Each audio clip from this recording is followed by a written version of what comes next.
Hey everyone, welcome in. My name is Angie Norris and you're on my YouTube channel, 60 and a Senior. And we talk about bookish things on my YouTube channel for the most part. And today we're going to talk about what I read during the month of August. And of course, because I'm a senior citizen and I'm 60, I know that's so hard to believe, isn't it? I tell you about books from a more mature point of view. So let's talk about what I read in August. Normally, I either do the the jar prompts, or I have been for the past few months. May and June, I did jar prompts to choose my TBR. In July, I played along with the Deck of TBR-a-thon with Becca and Chloe. Becca over at Pango Books in Bujo and Chloe at Always Booked. And then in August, I decided to do something a little different. I had been given a lot of books in April for my birthday when I turned 60. And I belong to another Facebook group where people gift books to each other. You can post your Amazon wish list on Fridays. They call it Fairy Friday, and people can gift you books. And so I had received a lot of gifted books this year, and I thought, why don't I just dedicate a whole month to reading books that I have been gifted? So that's how I chose my TBR for the month of August. I did get to everything but one. So I think I chose 7. Of those 7, I read 6 of them, but I actually read more than 6 books because I threw in a couple of book club books and some audiobooks. And sometimes my audiobook, I can't get my physical books on Libby. Sometimes it doesn't coincide like that. And so I ended up reading something totally different just to have an audiobook going. It was probably way too much explanation, but here we go. So book number 1 was actually not it was a gifted book, but it was on my Kindle. So someone in my Facebook group that I belong to, where we post our Amazon wish list, gifted me this book on Kindle, and it's entitled Saving Sandcastles by Meredith Summers. And I don't have the book, but I'll insert a photo of the book cover here, a little clip of the book cover right here. So this is the first book in a series of books. I would classify this as women's fiction, but one of the reasons that I had it on my Amazon wish list is because it intrigued me, because the 3 women that are in this book, that are the primary characters, are all women in their mid to late 50s. The book is also set in the state of Maine, in a coastal city in Maine. And I love Maine. I visited there 2 years ago, fell in love with the state. And so I just thought, I can relate to that. And so I put it on my Amazon wish list. They gifted it to me. It's about these 3 women who are going through some, in their mid 50s and what's going on in their life right now. And the first book is entitled Saving Sandcastles. And that comes from the name of the bakery that one of the women, one of the primary main characters, owns. And she owns a specialty bakery called Sandcastles.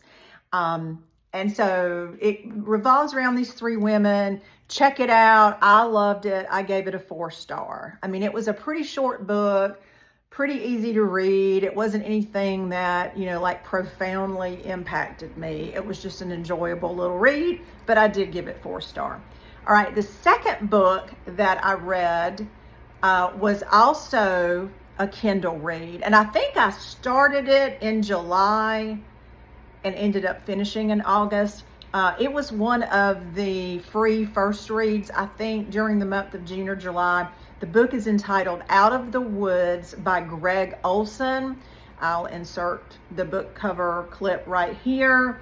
This was a true crime book, and I occasionally like to read true crime. It's not one of my favorite genres, but I love a good mystery and thriller, and so occasionally I do like to read a true crime.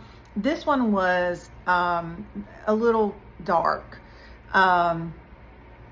It's a true crime story, and it's about a woman named Shasta who was abducted. Her family, her mother, her stepfather, and one of her brothers was killed in front of her in her home in Idaho, and then she and her other brother, Dylan, were kidnapped, taken to a campsite in Montana. So this book, her other brother, Dylan, was killed, and she survived. And so this story is about all the trauma that she endured because of that, and she survived. And some of you may know this story.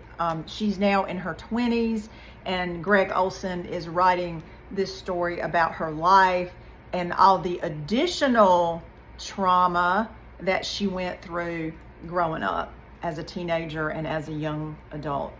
I gave it a 4-star. Out of the Woods is the name of it. The third book that I read during the month of August was for a book club, and it was a mystery and a mystery detective by Janet Ivanovich, I think is how you pronounce her name. I'm not sure.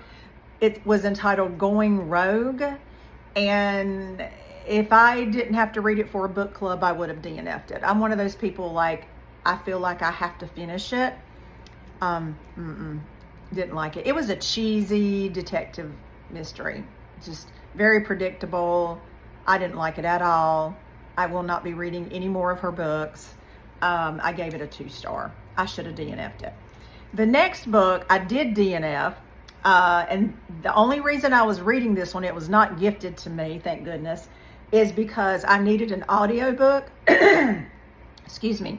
And I had it on hold. I had been seeing it all over, BookTube and Book Talk and all of that. And I had never read anything by Taylor Jenkins Reid. And so I put a hold on my Libby app for Atmosphere. And this book intrigued me because it was about a woman who was accepted into the space shuttle program with NASA. And I'm a geek. I love space stuff. And I thought, oh my gosh, I'm going to love that book.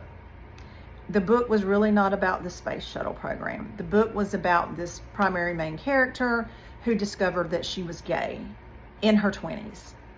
And then it became a video about her a book about her homosexual relationship. And I did listen to over 50% of the book. I think it was 52 or 53%. And, this may be an unpopular opinion.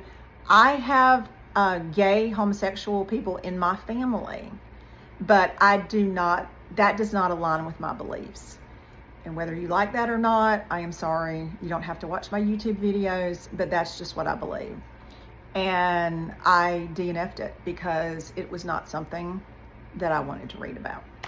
So, Atmosphere by Taylor Jenkins Reid. I do have a couple more books by Taylor Jenkins Reid on my bookshelf. They were gifted to me. I am going to give her another shot, but if her other books are similar to that, she and I are going to break up. All right, the fifth book that I read during the month of August was Black Cake by Charmaine Wilkerson. This was a historical fiction. It also has dual timelines. It was in reference to a woman named Eleanor Bennett who grew up in the islands. I think it was Jamaica. I can't remember. I think that was the right island. And one of the traditions that she learned as a child was making a traditional cake called Black Cake. So that's where the name of the book came from. But the storyline revolves around the fact that she dies, and she has 2 children named Byron and Benny, and the 2 siblings don't really get along with each other over their lifetime, but they have to come back home for the funeral, and she has left them an 8-hour video recording. And during this video recording, they find out quite a bit about their mother. And that's all I'm going to say. I loved this book. I gave it a 4-star, and I highly recommend it. If you like historical fiction and you like dual timelines, it's a great read. Okay, hang on, guys.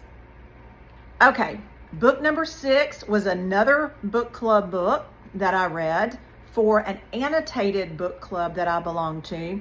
And this was a book entitled Group by Christy Tate. I'll insert the photo there. I no longer have the book because I passed it on to the next person to annotate it. This was a memoir by Christy Tate, and she talks about how a group of people that she met in group therapy saved her life. And that's all I'm going to say about it. I did glean some insight from the book, but overall, it was not really a book that I enjoyed that much. I gave it a 3-star. All right, book number 7, and I do have this book, is a book that I read by Heather Weber at the Coffee Shop of Curiosities. Heather Weber is an author that I discovered last year. I've read like 4 of her books so far. I have purchased all of her backlist, and I'm trying to read all of her backlist. She writes just whimsical, I'm going to say they're women's fiction. They're more Southern women's fiction. Every book that I have read by her has been set in the South, set specifically in the state of Alabama. And they usually revolve around 2 characters that live in the town and how their lives intertwine. And she always adds a little magical element. So if you Google her or look up her books and their genre, sometimes it'll say fantasy or magical realism because there's always that in her books. But I love them because they're set in the South. I'm a Southern gal, and I love them. Everything that I've ever read by her was a 5-star. So this one was also a 5-star. Hang on, guys. I gotta pick up my piece of papers that just fell on the floor. Okay, book number 8, I no longer have. It is entitled A Generous Life by David Green. This book was gifted to me by someone that I go to church with. David Green is the CEO of Hobby Lobby.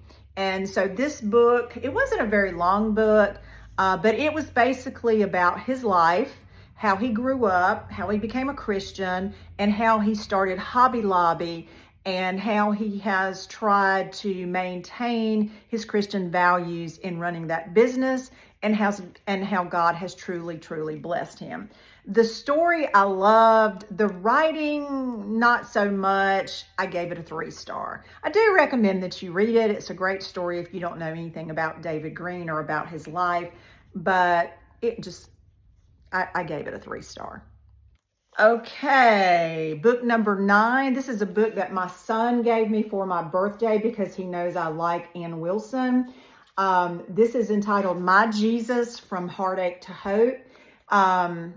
Ann Wilson is the Christian artist who wrote the song My Jesus, recorded it. I think she wrote it.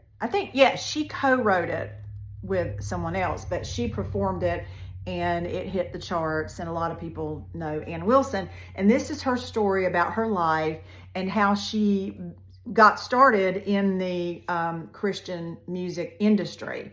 She had a tragedy that happened to her when she was a teenager. Her older brother was killed in a car accident. And so she tells how that strengthened or how her faith strengthened her and got her through that trial and tribulation, and then how she started to become a Christian artist. Wonderful. It's not a very thick book. It's a little book, guys. Highly recommend that you read this book. I gave it 5 stars. Okay, the next book was also a gift. It's called Hidden Pictures. This book was recommended to me by a fellow reader that likes mystery thrillers and, like me, usually figures them out. Not because, I don't know why, but I usually do. I usually figure them out. And so she said, well, you need to read this one because it will surprise you. And it did. So my son no, my daughter gifted this one to me. My son gifted me the My Jesus book. My daughter and son-in-law gifted this to me for my birthday back in April. I finally read it in August. Loved, loved, loved it. Highly recommended it. Recommend it. Give it 5 stars. If you love mystery thrillers, I'm not going to tell you anything else but that. It will surprise you. And then lastly, I read Wrapped in Rain by Charles Martin. This book was actually gifted to me by a woman that I have never met. I was introduced to her, joined a Facebook group that she facilitates in reference to an annotated book club. And then she started following me on my Facebook group called Angie's Adventures. And she won a contest that I had going on that Facebook page, and I gifted her something, and she gifted this back to me. And so she mailed it to me and wrote me this sweet little note and wanted me to read it and do a book review. And this is a Christian fiction book, and I loved it. So I gave it 5 stars, just going to tell you that right now, called Wrapped in Rain. And I want to seek out some of his Charles Martin's other books. I want to read some of his backlog. But this is primarily about 2 brothers, Tucker Mason and his younger brother, Mutt. And I believe this book was set in Alabama. I think it was Alabama. It was a southern state. It was Alabama. Yeah, I'm pretty sure it was Alabama. So he grows up on this. His father is a millionaire, billionaire, whatever, but his father is very, very cruel. And his father only acknowledges these 2 children because the women who he got pregnant sued him or whatever. They did paternity tests. And so he discovers he has these children, and he hires this woman named Miss Ella Rain to raise them. So Miss Ella Rain basically becomes their mother. And so you get a little bit of the background in the beginning, but basically Tucker Mason becomes a famous photographer, and his younger brother Mutt has a mental illness, and he drops his younger brother Mutt off at a mental hospital. And his younger brother Mutt has been in this mental hospital for 7 or 8 years, and he escapes. And so the man who runs the mental hospital calls Tucker and says, your brother has escaped. And so Tucker goes home to try to find his brother. And he does find him, and he brings him back to the home that they grew up in, which they both hate. And so the whole book is centered about this relationship and how they try to find their way back to forgiveness. It was a 5 star. I highly, highly recommend it. So that's what I read during the month of August. Drop me a comment and let me know if you've read any of these books, and if you have, what you thought about them, or drop me a comment and tell me what you read in August. Maybe it's something that I need to read, and let me know. If you're not subscribing to my channel, please hit the subscribe button and ring the bell so you'll be notified when I upload a new video. And as always, y'all have a great day.